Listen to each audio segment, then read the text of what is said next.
Einen wunderschönen guten Tag und herzlich willkommen zu einem neuen und weiteren Video. Heute haben wir wieder mal den Opel, aber zum Glück nichts mit dem Motor.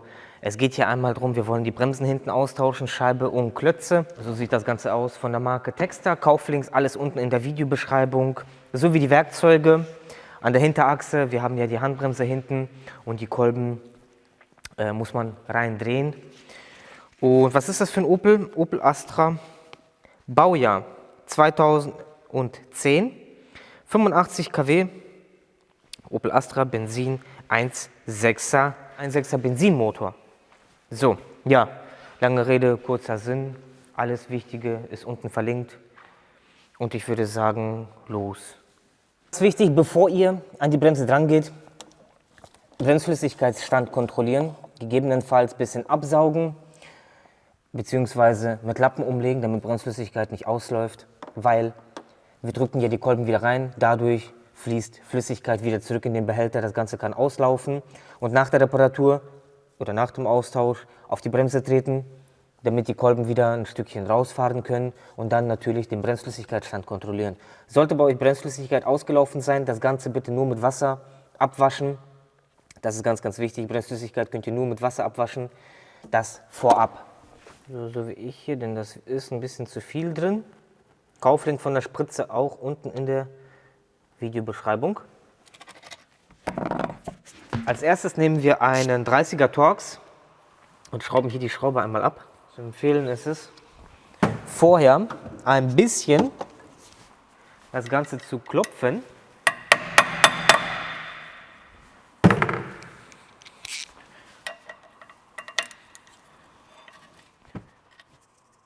Als nächstes nehmen wir einen 17er und einen 13er.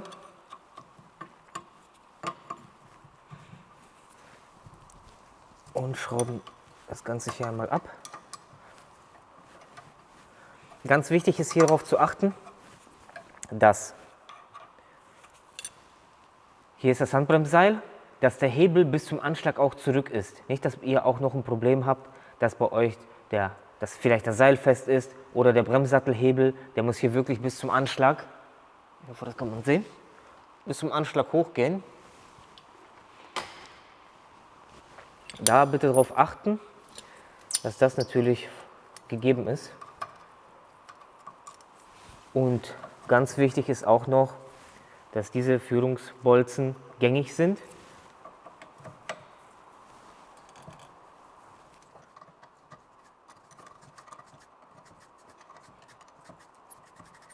Und jetzt, der natürlich muss auch alles gängig sein, die Manschetten müssen natürlich heile sein. Und jetzt können wir mit einem Schraubenzieher das Ganze einmal raushebeln.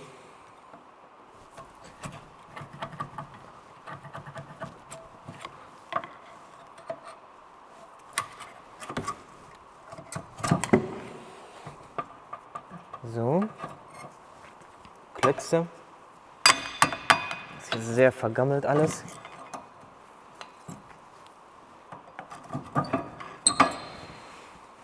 So, in dem Fall, die Bleche kommen neu. Die sind im Satz neu mit dabei. Als nächstes schrauben wir die Gabel ab mit zwei E18 Torx. Versuchen wir mal mit Schlagschraube und Verlängerung.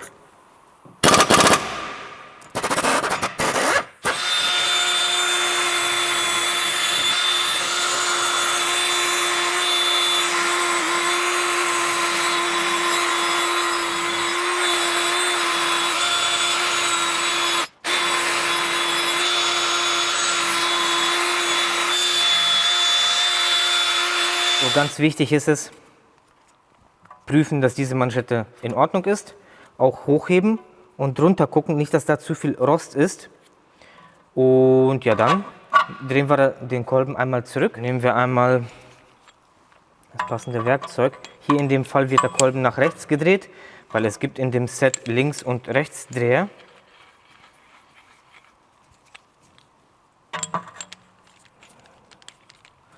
So, setzen das einmal richtig drauf. So, und ganz wichtig ist, der Kolben muss sich wirklich leicht zurückdrehen lassen.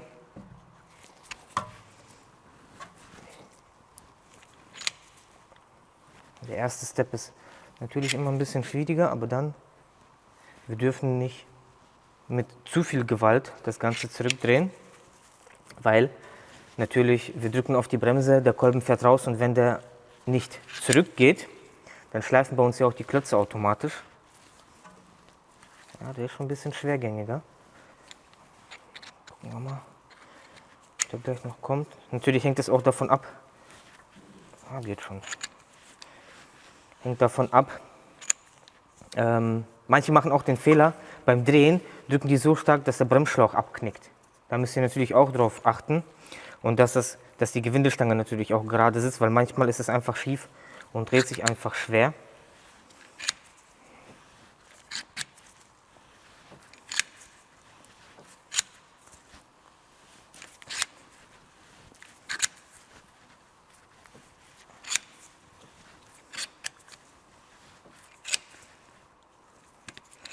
Das war's. Dann müsst ihr auf Folgendes achten. Es gibt Bremsklötze, da sind solche Punkte. Und da ist es wichtig, dass der Kolben dementsprechend richtig steht, dass die Punkte halt auch gerade sind. Hier in dem Fall ist es egal, wir haben keine Punkte, hier ist egal, wie der Kolben steht. Aber es gibt Sättel, da ist es wichtig, wie der Kolben steht. Und da passiert halt häufig der Fehler, dadurch, dass man den Kolben falsch positioniert hat, der Punkt rausguckt, steht der Klotz schief und das ist nicht richtig, sehr gefährlich. Darauf bitte achten. Anschließend, bevor wir das Ganze zusammenbauen, diese Flächen hier sehr, sehr gut sauber machen. Das Ganze fetten, neue Platten drauf, fetten. Dauerhafter Schmierfett oder so von Texter, Kauflink unten in der Videobeschreibung. Da gibt es extra Fett für, was ihr verwenden könnt, dass das Ganze nicht wegbrennt, weil Bremse, da entsteht ja Temperatur und damit das Fett nicht einfach wegbrennt und die Klötze dann auf trocken sind.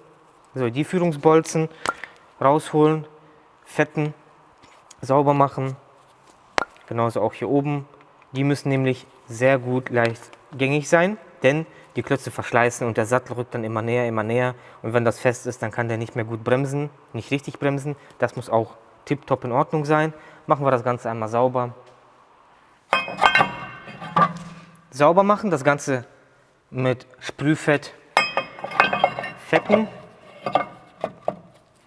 Und dann schrauben wir die Schraube fest. Leider keine neue mit dabei gewesen. Aber die Schraube bekommt eh nicht viel Newtonmeter, wird ja hauptsächlich von den Radbolzen festgehalten. Die wird uns schon nicht verschwinden.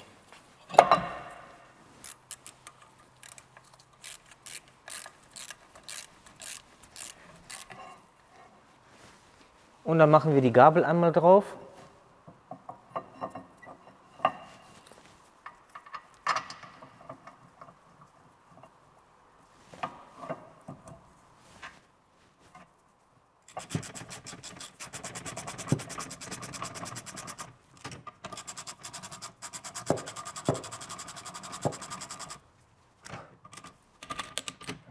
Ganz wichtig ist es, bevor wir jetzt die Klötze drauf machen, dadurch, dass wir mit der Gabel und Fett an die Bremsscheibe gekommen sind, das Ganze gut entfetten, bevor wir die Klötze drauf machen.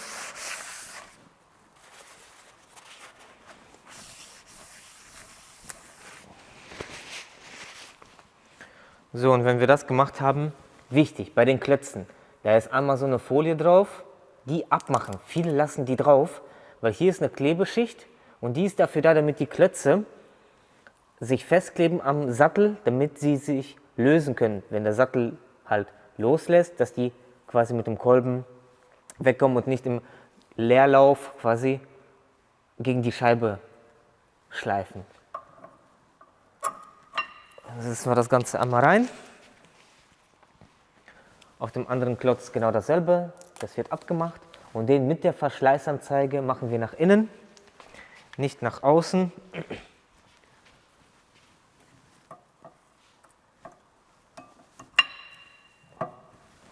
Und dann können wir den Sattel wieder drauf machen.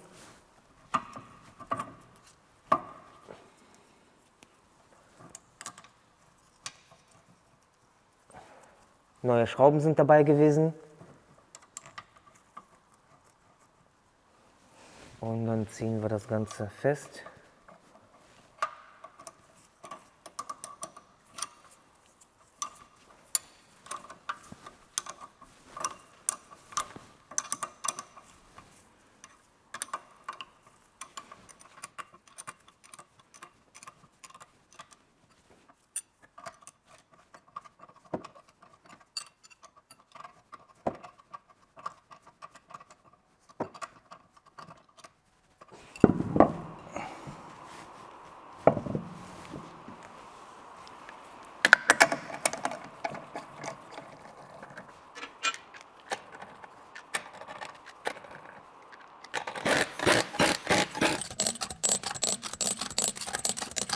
Ja Leute, und so kann das Ganze einmal aussehen, wenn man die Bremsen wechseln möchte.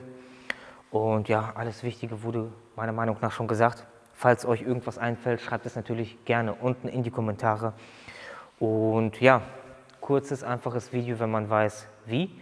Natürlich am besten nehmt jemanden, falls ihr das nachmachen möchtet, nehmt auf jeden Fall jemanden zur Hand, der sich damit auskennt. Und ansonsten behaltet dieses Video als einfaches Video zum Angucken. Und ich würde sagen, wenn euch das Video gefallen hat, lasst einen Daumen da, lasst ein Abo da. Bis zum nächsten Mal. Tschüss.